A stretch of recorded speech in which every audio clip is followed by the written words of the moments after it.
Hello everyone and welcome to my channel Tuner on Security. In this video I'm going to show you how to solve a reversing CTF challenge from Crate-CTF 2023.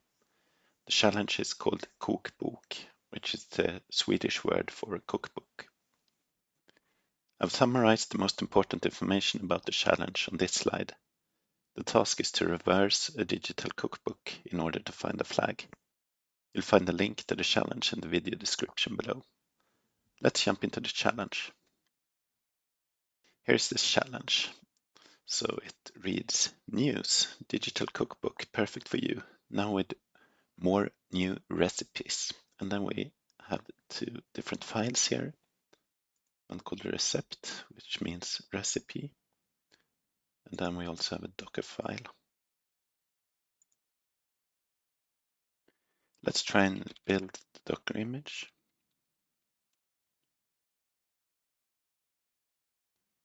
So we just run docker build in the folder or directory where I saved the Docker file.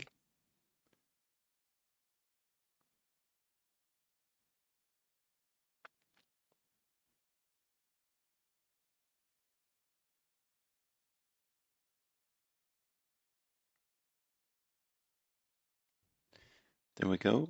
Now we should be able to run the Docker image in a container. So docker run, followed by the image. Whoa.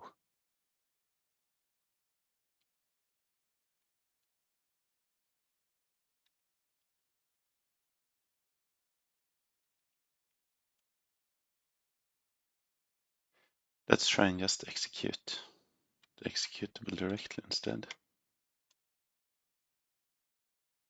Okay, this seems to work better than actually running the Docker container. So it says, welcome to Food. Your digital cookbook. Food offers a wide selection of tasty dishes and ingredients which you need to cook them. And then we have two options in the menu here. Choose what you want to do. Find a dish which contains an ingredient of your choice, or you can search for a specific dish. So let's try searching through ingredients. Let's try something with potatoes. So potatoes. Okay, so we got a list of quite a few different dishes there. And I guess we could search for potatoes in option 2 as well. There we got some more details with ingredients. Let's try and enter an option that's not available. Maybe a negative number or a letter. Okay, now it went crazy again. Okay, so I'm gonna kill this process. Let's run strings on the binary and see what we can find. Just gonna pipe it through more. Nothing of interest there. This looks really interesting though. So here we have a connection string to a Mongo database, including the username as well as the password. So this I'll save for later. Then we have the text that we already see when we ran the application. Here we have a very long string that looks like it might be encrypted. So I'm going to save that one as well for later.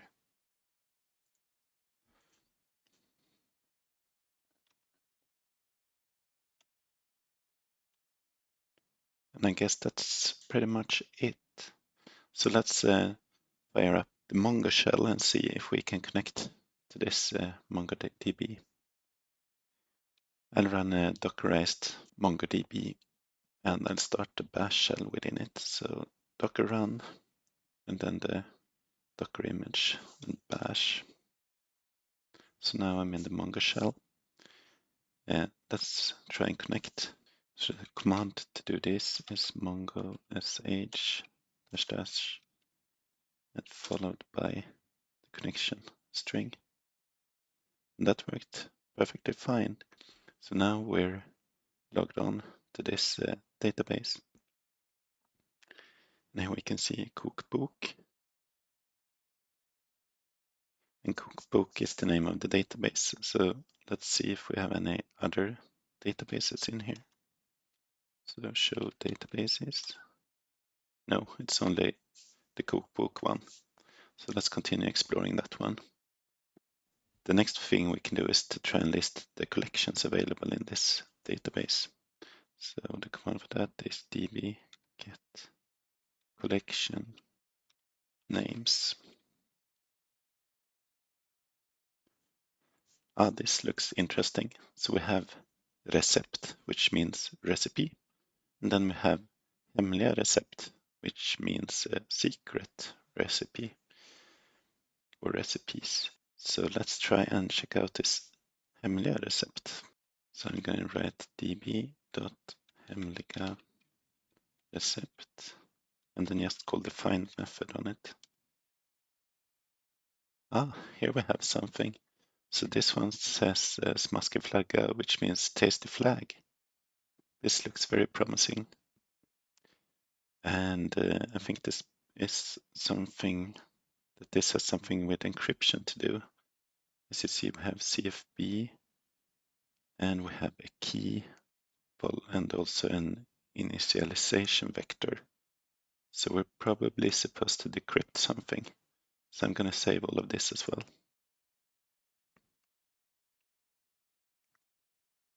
So let's try and decrypt the long string that we found earlier. So I'm just going to take a guess that this might be AES. So let's use CyberChef and the AES decrypt. Let me bring up the data that we found so far. So here we go. This, I think, is the encrypted string, since that was a very long string that we found in the binary of this application. Then we have key, which would be this one, nyckel. Then we have the initialization vector, which we also have here. And then we have the mode, which was set to CFB.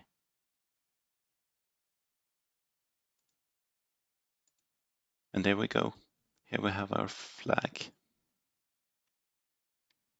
So let's copy it and try it and post it here. Yeah, it was correct.